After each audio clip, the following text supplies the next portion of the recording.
Fala galerinha, beleza? Começando aqui mais um vídeo aqui para vocês.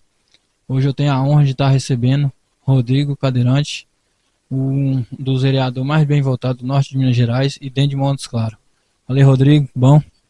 Fala, Gui, muito obrigado pelo convite para estar aqui nesse bate-papo. Agradeço a você, a Flavinha também, que está aqui auxiliando nas gravações, e bora fazer um bate-papo. Bora lá, manda brasa. E sua história de vida frequente associada à superação. Como essa trajetória influenciou sua carreira na política? Na verdade, eu penso que é importante dizer, né? As pessoas me perguntam onde eu vou, por quê? Eu fiquei na cadeira de rodas, então eu não nasci com deficiência. Eu, inclusive, já pratiquei esporte a nível profissional, já corri o Campeonato Mineiro de Mountain Bike, e aqui em off, antes de começar a gravação, estava até contando para você, eu saía de Montes Claros e vinha pedalando até Ponte dos Ciganos, que é aqui pertinho, e aos 18 anos de idade, na melhor fase da vida, fiquei doente, fui acometido de uma doença grave, rara, degenerativa, que aos 26 me levou para a cadeira de rodas. E mesmo assim, eu continuei trabalhando, pois aposentado com mísero salário mínimo do INSS, nesse momento da minha vida, não estava dando para custear as despesas da casa, uma vez que eu já estava casado com a dona Lu e já tínhamos também 2 filhos pequenos, a Sara e o Arthur. Então, para complementar a renda da casa, eu tinha que me virar, trabalhar, e montei um comércio. E para abastecer o comércio, eu precisava do transporte coletivo da cidade de Montes Claros para me locomover pela cidade para fazer as compras, né? E foi aí que eu enfrentei um grande problema, pois quando parava no ponto, dava sinal, às vezes o motorista não parava, porque embarcar um cadeirante de fato atrasa a viagem dos demais passageiros. Quando o motorista parava, o ônibus não tinha elevador. Quando tinha elevador, o elevador estava quebrado.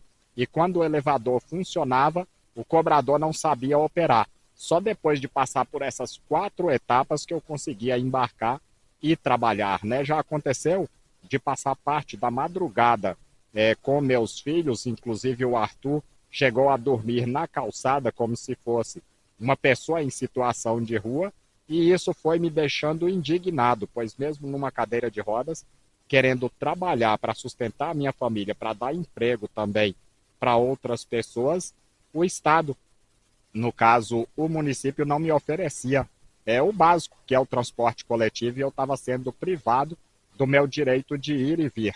Então comecei a reclamar. Eu fui na justiça, fui na imprensa, fui na polícia, fui na Câmara de Vereadores. E com essa luta, principalmente às vezes que fui à imprensa, e eu ia sempre, eu comecei a ganhar visibilidade no meu bairro a princípio, né? Porque eu parava com a cadeira de rodas na frente da lotação, falava: se eu não for, ninguém mais vai. O motorista descia, falava: olha, vou ter que chamar a polícia, você está atrapalhando a viagem dos demais passageiros. Eu falava: chama que você vai ser preso, porque você está cometendo o crime de preconceito, discriminação, levando as outras pessoas, me deixando aqui. E metade dos passageiros do ônibus desciam e falavam: olha, você está certinho, está brigando pelos seus direitos. A outra metade dizia: está atrasando a nossa viagem, cadeirante chato, enfim.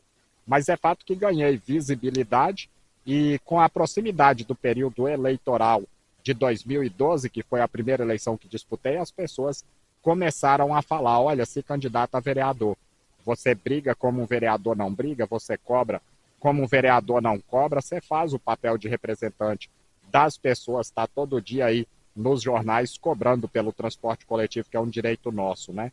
Eu, que nunca gostei de política, até então estava gritando e ninguém me ouvia, decidi que eu iria entrar para a política e fazer aquela representatividade que eu não via ninguém fazendo por mim, ou seja, eu não me sentia representado pelos vereadores da Câmara, e aí eu decidi eu mesmo fazer essa representatividade. Foi assim que eu cheguei à vida pública, me candidatei em 2012, com uma campanha muito barata. Eu fui o vereador com menor custo de campanha eleito nos 30 anos que antecedia 2012 em Montes Claros, e fui eleito da primeira vez. Então foi justamente a minha dificuldade de locomoção por causa da deficiência que me fez entrar para a vida pública.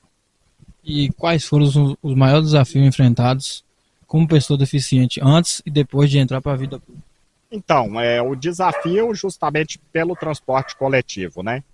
Agora é importante a gente frisar e destacar que acessibilidade, uma palavra tão falada, e principalmente agora que se aproxima o período eleitoral e é bonitinho falar a palavra acessibilidade, é bonitinho colocar na pauta que se defende as pessoas com deficiência, acessibilidade não é só uma rampinha, não é só um piso tátil, mas também é uma questão cultural na cabeça das pessoas. Sabe por quê, Gui?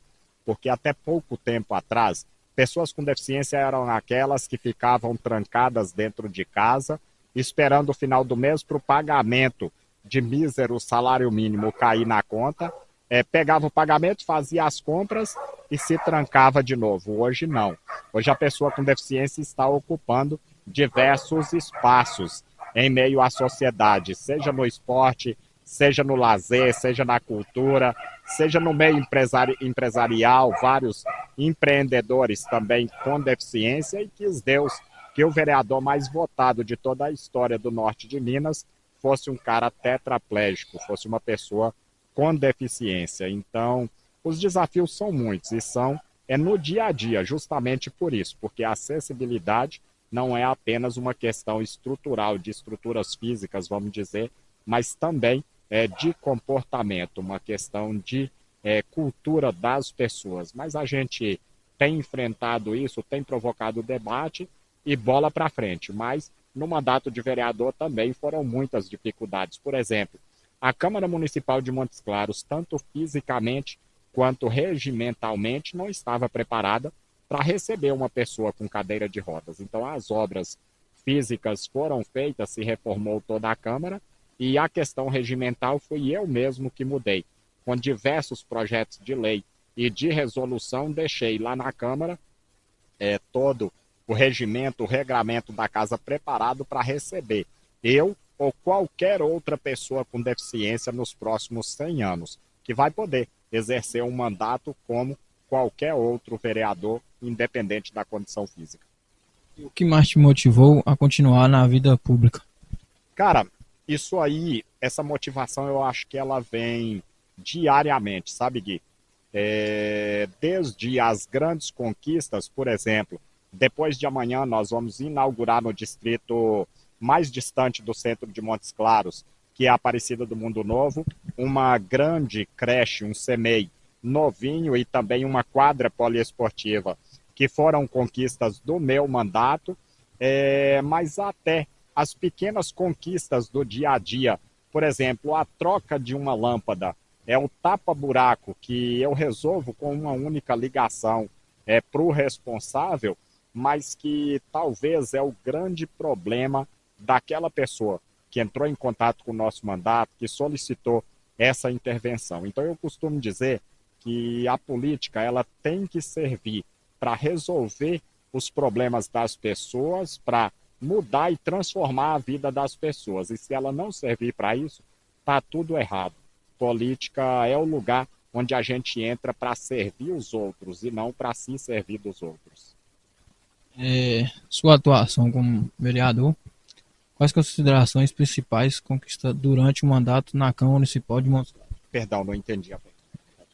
Quais considera suas principais conquistas durante? Bom, toda a minha equipe, ela comemora muito, e é óbvio, eu também comemoro, os números que nós temos, né? Eu fui eleito a primeira vez com 1.721 votos, depois reeleito com 2.081, depois reeleito com 3.550, me tornando o vereador mais votado da Câmara em 2020, e depois quase dobrei essa votação e tive 6.320, me tornando o vereador mais votado não só de Montes Claros, mas de toda a história do norte de Minas. E antes disso, em 2022, eu tive também 25.709 votos. Eu já ganhei o título de vereador de destaque da área mineira da Sudene pela Avans, já ganhei o título de melhor vereador de Minas Gerais medalha dos Gerais e também vereador de destaque de todo o Brasil pela Abracan. Então, essas conquistas em números, em reconhecimento ao trabalho, muitas vezes expressadas na urna, para mim é muito importante. Mas eu gosto muito das conquistas que tem na mudança de comportamento, na mudança de cultura de pessoas. E aí eu já te mando uma que eu considero bastante. Até pouco tempo atrás, em Montes Claros, era normal a gente se deparar com notícias de óbitos, de mortes nos jornais, de pessoas com o envolvimento da prática da soltura de pipas. Uma vez, uma senhora chamada Andréia Borges estava pilotando uma moto com o seu filho na garupa e ao passar por uma avenida, inclusive perto da minha casa, ela teve o seu pescoço quase que arrancado e quase que caiu no colo do filho dela de 11 anos que estava na garupa da moto. Uma cena muito triste, lamentável, ela entrou em óbito ali mesmo no local. E aí eu decidi pesquisar um pouco sobre o assunto.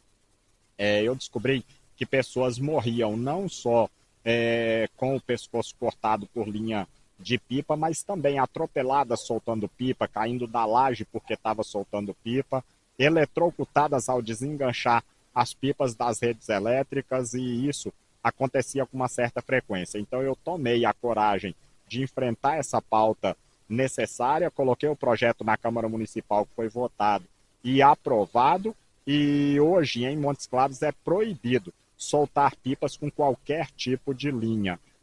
Com isso, nós estamos já há quase 7 anos sem nenhum acidente grave e nenhum óbito envolvendo essa prática. Nenhum motociclista teve o seu pescoço degolado, nenhuma criança foi atropelada ou eletrocutada. Acredito que essa é uma conquista que a gente tem que comemorar, mas são diversas outras, né? Por exemplo, eu apresentei a mudança de todo o regimento da Câmara Municipal para pessoas com deficiência poder exercer o mandato sem ter nenhum prejuízo em relação a outras pessoas. E agora tem um projeto tramitando na Câmara que eu acredito ser muito importante, acredito que a gente vai conseguir a aprovação dele, que é obrigar as maternidades a ter leitos separados para mães que não saem da sala de parto com o seu bebê vivo, porque eu penso que causa imensa dor na mãe quando ela sai da maternidade, não tem o seu bebê que sobreviveu ao parto por diversos motivos, e aí ela é colocada no pós-parto com outra mamãe que está ali com o seu filhinho. Então não é uma situação nada boa, nada agradável, nem para ela e nem para outra mamãe. Então esse projeto está tramitando lá na Câmara, mas são diversos.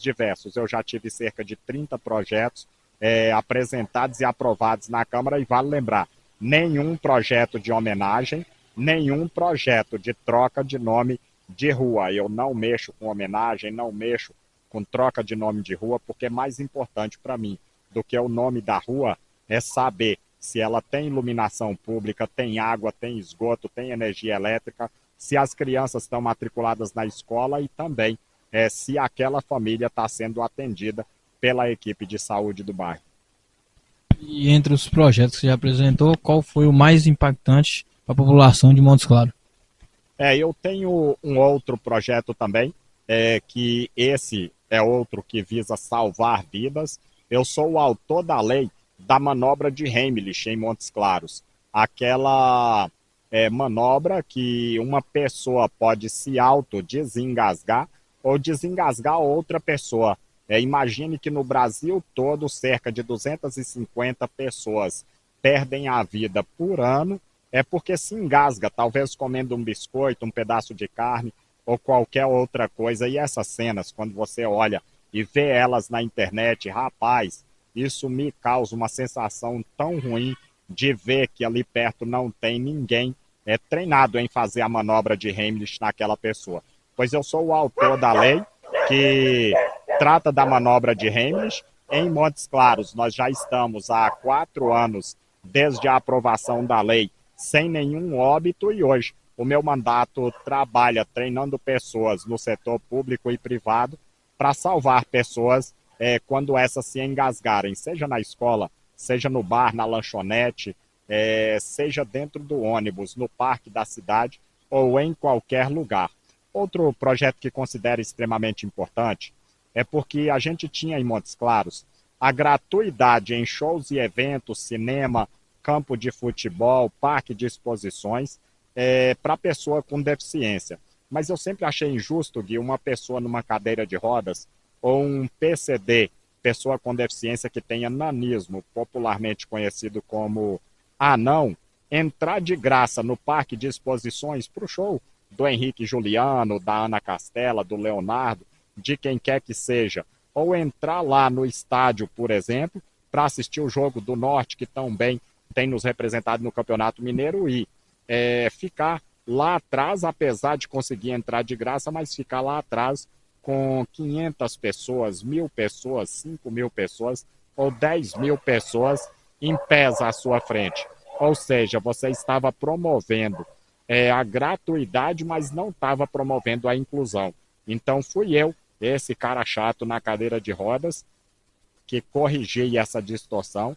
E hoje, em Montes Claros, a pessoa com deficiência, seja o cadeirante, o que tem ananismo, o autista, o fibromialgico ou qualquer outra pessoa com deficiência, tem direito não só à entrada gratuita, mas também um espaço reservado com acessibilidade, segurança, sinalização e principalmente boa visibilidade para poder desfrutar do show, do evento, do filme, como qualquer outra pessoa. Acredito que o importante não é se dar apenas a gratuidade, e sim a inclusão, como essa lei de minha autoria que foi aprovada em Montes Claros.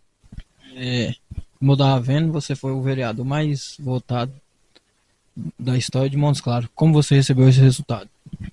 Cara, esse resultado para mim foi muito importante, porque eu penso que a votação é a coroação do trabalho que foi feito, né? E só recebe essa coroa quem merece sentar no trono, quem merece assentar a cadeira na Câmara Municipal da quinta maior cidade do estado de Minas Gerais, da principal cidade do norte de Minas, Montes Claros, que é uma vitrine e exemplo para várias outras cidades. Então, mas essa votação para mim, de fato, ela me surpreendeu. Eu acreditava que conseguiria repetir a votação da eleição passada, onde eu já era o mais votado da cidade, mas nunca achei que eu conseguiria chegar tão longe. Então, quando bateu lá, eu vi que eu tive 6.320 votos, 2.270 votos a mais do que o segundo colocado, né, que até então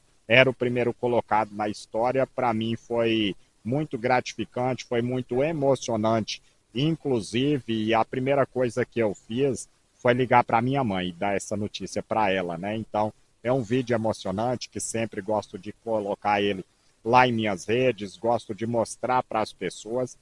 Quando eu contei para minha mãe que era o filho dela, que era o mais votado de toda a história da cidade que nós tanto amamos, né? E agora a candidatura à Assembleia Legislativa. O que te motivou a decidir a uma vaga? Eu fui candidato a deputado federal nas eleições passadas e apesar de ter tido 26.709 votos, ter ficado como suplente de deputado, mas não deu eleição. E em minhas andanças pelo norte de Minas Gerais, eu percebi que a minha sensação, o meu sentimento é o mesmo de grande parte dos norte-mineiros, a falta de representatividade. Então, assim como eu não me sentia representado pelos vereadores da época em Montes Claros, decidi ir fazer a representatividade, eu não me sinto hoje representado pela maioria dos deputados estaduais. Eles que somem, aparecem de 4 em 4 anos, eu até costumo dizer que deputado no norte de Minas parece a Copa do Mundo, só de 4 em 4 anos que a gente vê, mas passam boa parte do tempo entregando cano, caixa d'água, uniforme, jogo de camisa para time de futebol e não nos representa. Então eu sinto falta de deputados que pautem as nossas pautas, e aí são diversas elas, mas, por exemplo, a segurança nas estradas do norte de Minas, e a gente não vê nenhum deputado falando de tantos mortos na BR-365, na rodovia 122, na 251, que infelizmente morre pessoas todos os dias, todas as semanas, tem apelido em todo o país como a rodovia mais mortal, a rodovia da morte, e infelizmente os deputados não estão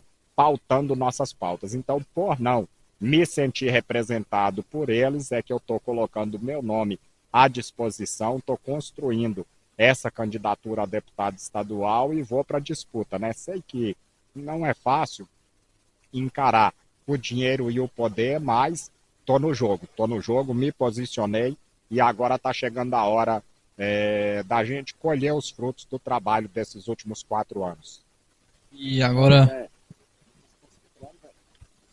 o Pinga Fogo. Uma palavra definir sua trajetória. Cara, eu penso que é uma trajetória de muita luta, né? De muita perseverança. As coisas não são fáceis, principalmente para fazer a política nos moldes que eu decidi fazer. Eu que não uso milhões de reais do fundo eleitoral para fazer minhas campanhas e tenho uma característica de ter das campanhas mais baratas de todos os vereadores e também a que disputei para deputado e consegui me posicionar no jogo, principalmente porque a gente está lutando contra pessoas muito ricas, poderosas, endinheiradas, velhos caciques políticos e politiqueiros que não aceitam uma pessoa que não tem sangue azul de política, que não tem nenhum padrinho poderoso na política chegar e ocupar o seu espaço. Mas eu penso que se eu estou incomodando, eu estou no caminho certo, porque na política eu entrei foi para incomodar mesmo. Eu costumo usar o bordão, cala a boca, já morreu, porque por diversas vezes já tentaram me calar, inclusive empresários picaretas, covardes, salafrários do transporte coletivo de Montes Claros, que me denunciaram na justiça, a mando de um grupo de políticos politiqueiros, tentando caçar o meu mandato. Sabe por quê, Gui? Porque eu usei a tribuna da Câmara Municipal de Montes Claros para fazer o que é a obrigação do vereador, denunciar eles pela covardia que fazem todos os dias com a população e também com os funcionários. Então, não deu certo, levaram taca na justiça, continuo o meu trabalho e quem está incomodado com o Rodrigo Cadeirante enquanto vereador em Montes Claros pode esperar, porque se Deus quiser a gente vai conseguir aumentar o poder de fogo, aumentar o poder também de voz, o poder de atuação e vamos incomodar ainda mais, porque o meu objetivo na política é justamente esse, é incomodar. E o maior desafio da sua carreira política?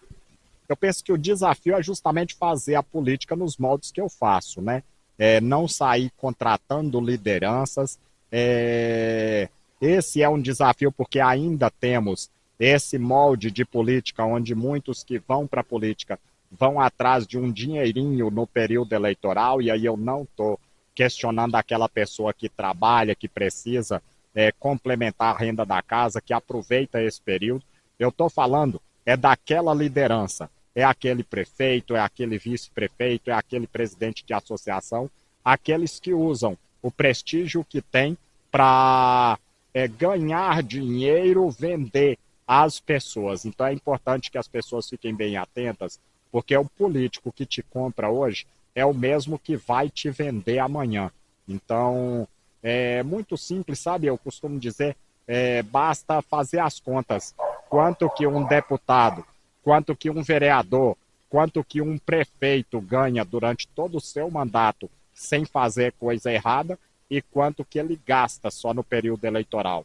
Né? Tem gente que gasta aí 10 vezes mais do que vai ganhar durante todo o mandato. E no dinheiro não tem regra mágica, não. Se você abre um buraco antes das eleições na sua conta bancária ou no seu patrimônio, você tem que depois tampar esse buraco. E aí o problema é de onde você vai tirar para tampar. E é quando falta dinheiro na educação, no transporte, na segurança, na saúde, falta dinheiro até para o medicamento no postinho de saúde. Então, que as pessoas fiquem atentas em quem está gastando muito, em quem está contratando muito e em quem tem trabalho para mostrar, né? Então, eu penso que é mais ou menos por esse caminho. Ainda bem que a população está bem atenta a isso e a prova disso é eu, que fui eleito o vereador mais votado da história, mesmo sem gastar dinheiro em período eleitoral. Um sonho para Montes Claros. Cara, o sonho para minha cidade, agora me pegou, viu?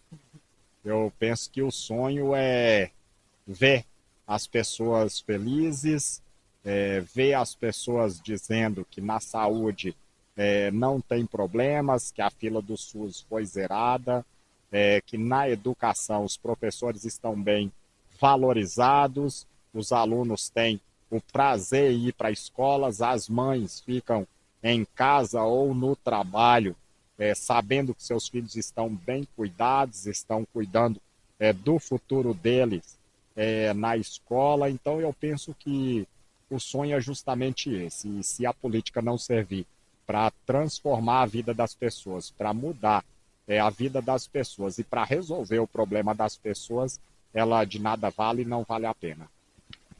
Uma prioridade para Minas Gerais. Uma prioridade para Minas Gerais, eu penso que é a representatividade. Chega de político votando em todos os projetos que quer o governo, e aí eu cito o exemplo da privatização da Copasa, que foi aprovada recentemente sem nenhum tipo de discussão, inclusive às 3 horas da madrugada, quando muitos estavam dormindo. Então eu penso que está faltando isso, está faltando representatividade. O político ele deve, Gui, entregar cano, entregar caixa d'água, entregar emenda para a saúde, para a educação. Claro, deve fazer isso. Mas não é só isso. Tem que representar as pessoas. Afinal de contas, quando se vai pedir o voto, é para falar, olha, vota em mim que você vai ter voz. Vota em mim que eu serei sua voz. Aí não pode, depois de eleito, ficar lá com bom salário, com muito poder, com muitas mordomias e simplesmente votando caladinho, sem sequer justificar o voto, como fizeram na privatização da Copasa. Então eu penso que a prioridade para Minas Gerais é representatividade no parlamento. E eu tenho andado todo o norte de Minas e graças a Deus essa nossa pré-campanha já atingiu também outras regiões do estado de Minas Gerais. E o que eu tenho visto e ouvido das pessoas é justamente esse clamor por representatividade. Então é claro que se eleito for, eu vou entregar o cano, a caixa d'água, a bola, o jogo de camisa, mas não vai ser só isso não.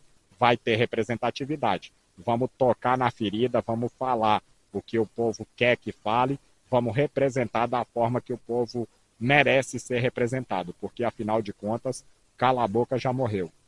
E o que os eleitores podem esperar de Rodrigo Cadeirante nos próximos anos? Cara, essa resposta eu acho que ela é bem simples, né? O que eu posso dizer é que lá no Parlamento Municipal, na Câmara Municipal de Montes Claros, na Assembleia Legislativa do Estado ou em qualquer outro espaço de poder que Deus me permitir chegar, eu vou continuar me esforçando muito para não decepcionar ninguém. Agora, para finalizar, queria que você deixasse uma mensagem final para a população de Montes Claros e para todo o norte de Minas Gerais. A mensagem para a população Montes Clarense e todo o norte de Minas, e inclusive para a galera aqui de Santa da Pedra, distrito de São João do Pacuí, região, né, de Coração de Jesus. Eu costumo dizer que São João do Pacuí é Coração, Pitinha, né, como é conhecida, São João da Lagoa, todas fazem parte da macro-região de Coração de Jesus, né, por Coração ser a maior cidade aqui da região. Mas, enfim, o que eu posso dizer para todos sem nenhum tipo de promessa mirabolante, né, porque a maioria dos políticos que chegam só agora em período eleitoral, parecendo que tem uma varinha de condão e que vai resolver os problemas todos da população, que isso não existe. Que fiquem bem atentas, principalmente nesse período agora, onde o político dança com a senhorinha na quermesse, abraça o bêbado no boteco e também pega criança mijada no colo, que as pessoas fiquem bem atentas a esse tipo de político. Qual que é o histórico dele, qual que é a linha de atuação dele, porque vai chegar o momento de você votar e a gente vai ter 30 segundinhos para decidir o voto, mas vamos ter 4 anos, ou para se orgulhar dele, ou para se arrepender da besteira que fizemos. E aqui eu queria já agradecer pelo ter aceitado meu convite e espero encontrar novamente. Eu que agradeço a oportunidade de estar aqui com você, Gui. Muito obrigado mesmo, e sempre que eu for convidado para falar com o De Frente com o Gui, para mim não vai ser um convite, não. Vai ser uma convocação. Chamou, eu só venho. Muito obrigado mesmo por nos ter recebido aqui e recebido tão bem. Isso aí, galerinha. Curte, comenta e compartilha. Yeah.